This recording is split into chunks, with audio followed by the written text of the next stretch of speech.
Hey guys, कैसे हैं आप सब। लास्ट वीडियो में हमने एक एक्सरसाइज की थी जिसमें हमने टेबल डेवलप किया था। आज हम देखेंगे कि हम किस तरह से अपने वेब पेज में वीडियो इंसर्ट कर सकते हैं और साथ ही साथ लिस्ट को देखेंगे। So guys, let's get started.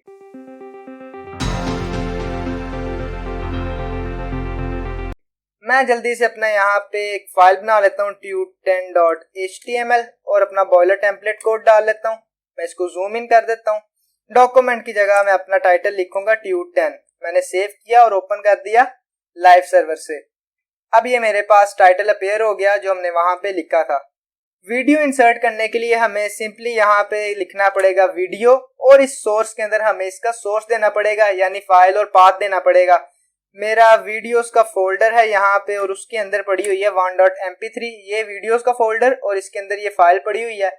अब मैं अगर इसको सेव करूं और देखूं तो क्या रिजल्ट है, ये मेरे पास वीडियो पेयर हो गई, लेकिन ये बहुत ज्यादा बड़ी है। मैं इसको ऐसा करता हूं कि हाइट और विड्थ दे देता हूं। हाइट में देता हूं 400 पिक्सल्स की और इसकी जो विड्थ है वो भी मैं 400 पिक्सल्स की कर देता हूं। अब देखते हैं कैसी लगती है ये। अब ये मेरे पास वीडियो आ गई, लेकिन आप देख सकते हैं अब ये ऑन भी नहीं हो रही, ऑफ भी नहीं है, इसी तरह से एक पिक्चर की तरह ट्रीट हो रही है। लेकिन मैं चाहता हूं इस पे कंट्रोल्स आ जाएं, तो मुझे सिंपली क्या करना होगा, मुझे इसके अंदर कंट्रोल्स लिखना पड़ेगा ऐसे। अब देखते हैं, अब ये मेरे पास कंट्रोल्स आ गए। मैं ऑफ कर सकता हूँ, ऑन कर सकता हूँ, यानी प्ले और पॉज कर सकता हूँ, इसको फुल स्क्रीन कर सकता हूँ। लेकिन यहाँ पे वॉल्यूम का ऑप्शन डिसेबल है। इसकी ये वजह है कि इस वीडियो का बाय डिफॉल्ट वॉल्यूम ही नहीं है, वरना अगर इसका वॉल्यूम होता तो हमें यहाँ पे ये डिसेबल ना मिलता। अब अगर हम देखें तो यहाँ पे जाके ये वीडियो बिल्कुल रुक गई है। हम चाहते हैं कि एक बार ये चली है वीडियो, सिर्फ हमें एक बार इसको दबाना पड़े तो ये यहाँ पे जाके रुक ना जाए, बल्कि आइटरेट होती रहे, यानी रिपीट होती रहे, बार बार चलती रहे। तो मुझे क्या करना पड़ेगा, मुझे इसको सिंपली लिखना पड़ेगा लूप। लूप का मतलब होता है आइटरेट। अब अगर मैं इसको ऑन करूं तो क्या होगा, यहाँ पे मैं आया और ये वीडियो फिर से चल गई। मुझे दोबारा से यहाँ से ऑन नहीं करना पड़ा, फिर से चल गई। लेकिन अगर मैं चाहता हूं कि यहाँ से भी मुझे ऑन ना करना पड़े, पहले खुद ब खुद चल जाए, तो मुझे यहाँ पे लिखना पड़ेगा ऑटो प्ले। इससे क्या होगा, अब वीडियो खुद ही चल जाएगी और चलती ही रहेगी। मैं यहाँ पे आता हूँ, यहाँ पे अब वीडियो दोबारा से खुद ही चल पड़ी और मुझे इसको दोबारा से ऑन ऑफ करने की जरूरत ही नहीं पड़ी। सो गाइस, उम्मीद करता हूँ कि वीडियो का टैग आपको बहुत अच्छे से समझ आ गया होगा। और वीडियो का टैग एक और तरीके से भी लिखते हैं। अगर मैं इसको यहाँ से हटा दूं, कट कर दूं इसको, मैं बल्कि ऐसा करता हूँ, मैं इसको पहले कॉपी पेस्ट कर लेता हूँ नीचे ऐसे, ताकि आपके पास कोड रहे। मैं आपको डिस्क्रिप्शन बॉक्स में इसकी एक फाइल का लिंक सेंड कर दूंगा, वहां से आप पीडीएफ फाइल डाउनलोड कर सकते हैं और अपने कोड एडिटर पे चला सकते हैं। हर वीडियो के नीचे मैं इसका डिस्क्रिप्शन में लिंक दे दूंगा। तो यहाँ पे अगर मैं इसको हटा दूं, कट कर दूं और यहाँ पे सिंपली मैं एक और टैग शुरू करूं सोर्स का, मुझे यहाँ पे सोर्स लिखना होगा और इस सोर्स के टैग के अंदर ये पेस्ट कर दो, तो भी ऐसे ट्रीट होगा। दूसरी वीडियो आ गई है, बिल्कुल वैसे चल रही है जैसे जैसे हमने इसके कंट्रोल्स किए थे। तो गाइस, आगे देखते हैं लिस्ट क्या होता है। तो गाइस, अगर मैं आपको यहाँ पे सिंपली लेके जाऊं गूगल पे और मैं यहाँ पे लिखता हूं लिस्ट, तो आपके पास क्या चीज अपीयर होती है, मैं यहाँ पे देखता हूँ, तो इससे आपको पता लग जाएगा कि लिस्ट क्या होती है। जैसे हम अक्सर सामान वगैरह लेने जाते हैं तो लिस्ट बनाती है कि ये वाली चीज लेके आनी है, ये वाली लेके आनी है। लिस्ट तो आप लोग समझ ही गए होंगे कि लिस्ट क्या है। अब हम देखते हैं कि हम HTML में किस तरह से लिस्ट बना सकते हैं। अगर मैं यहाँ पे लिखूं खाली UL और इसके अंदर लिखूं LI और इसके अंदर मैं लिखता हूँ काशिफ, मैं इसी को दोबारा से ऐसे करता हूँ, मैं इसके अंदर लिखता हूँ आकिब, मैं इसके अंदर लिखता हूँ जफर और मैं इसके अंदर क्या लिखता हूँ यार, मैं कुछ भी लिख सकता हूँ, मैं अली लिख देता हूँ। अब अगर मैं यहाँ पे जाऊं तो मेरे पास क्या रिजल्ट आएगा, ये इस तरह से एक लिस्ट बनी आ गई है। अब मैं आपको बताता हूँ कि ये क्या चीज है। UL stands for unordered list, यानी जो मुझे लिस्ट चाहिए वो किसी ऑर्डर में ना हो, 1 2 3 में ना हो, या ABC से स्टार्ट ना होती हो, वो बुलेट्स वगैरह हो जिससे हमें पता ना लग सके कि ये क्या कोई ऑर्डर है कि नहीं है। इसलिए हमने क्या कहा, अनऑर्डर्ड लिस्ट। ये आपको साइड पे बुलेट्स नजर आ रहे होंगे, इसका मतलब है कि ये अनऑर्डर्ड लिस्ट है। तो मैं चाहता हूं कि बुलेट्स की जगह कुछ और आ जाए, तो मुझे क्या करना होगा, मुझे सिंपली यहाँ पे लिखना होगा style is equal to list style type.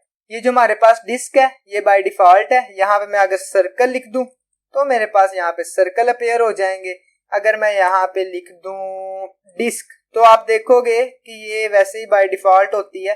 ये जो पहले था वही हमारे पास आ गया क्योंकि डिस्क हमारे पास बाय डिफॉल्ट होती है। मैं यहाँ पे स्क्वायर भी कर सकता हूँ, ये स्क्वायर आ गया मेरे पास।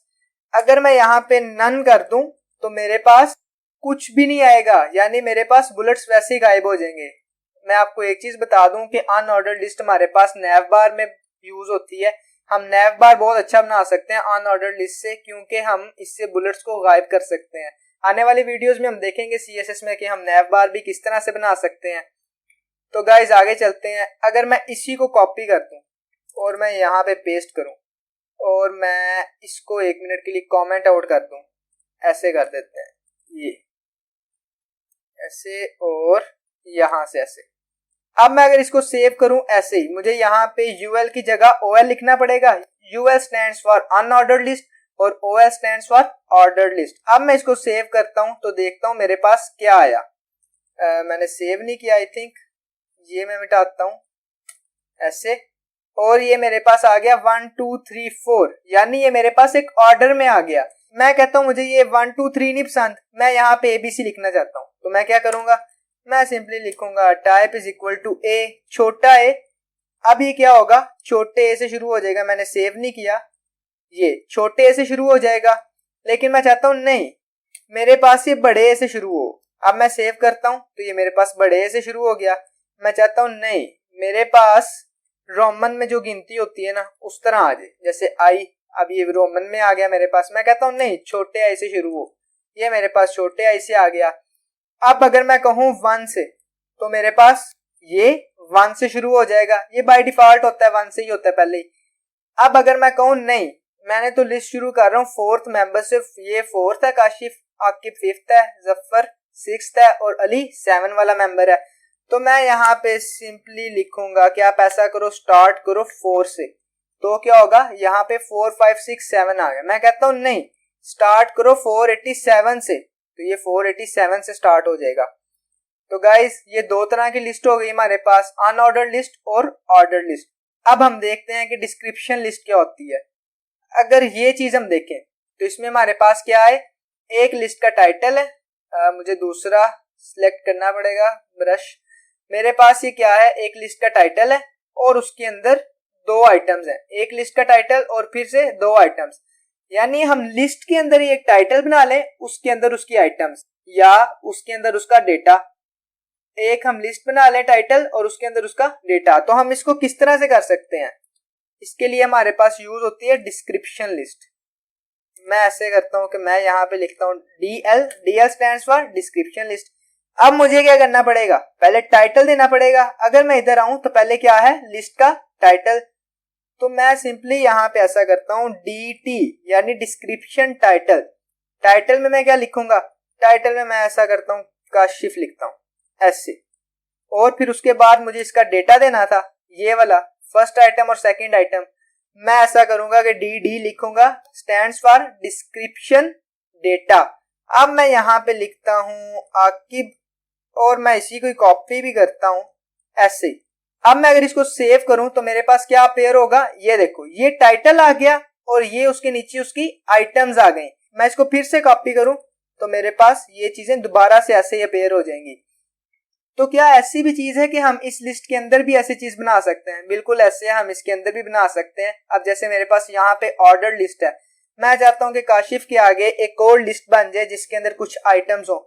तो मैं क्या करूंगा, यहाँ पे दोबारा OL लिखूंगा और यहाँ पे LI लिखूंगा। इसके अंदर मैं लिख दूंगा आइटम 1 और मैं इसी को नीचे कॉपी करके आइटम 2 कर दूंगा। तो मेरे पास ये लिस्ट इस तरह से अपेयर होगी। काशिफ एक हमारे पास टाइटल पहले आ गया, उसके बाद हमने ऑर्डर लिस्ट शुरू की थी और ये वाली वो आइटम्स आ गई, यानी ये नेस्टेड लिस्ट बन गई, लिस्ट इनसाइड अनदर लिस्ट। इसको हम कहते हैं नेस्टेड लिस्ट। इसी तरह मैं यहाँ पे ऑर्डर्ड की जगह कह सकता हूँ कि अनऑर्डर्ड लिस्ट भी कर दो। मैं ऐसे करूंगा सिंपली UL यानी अनऑर्डर्ड लिस्ट कर दो। तो यहाँ पे हमारे पास अनऑर्डर्ड लिस्ट आ गई। मैं यहाँ पे भी सारे एट्रीब्यूट्स यूज कर सकता हूँ।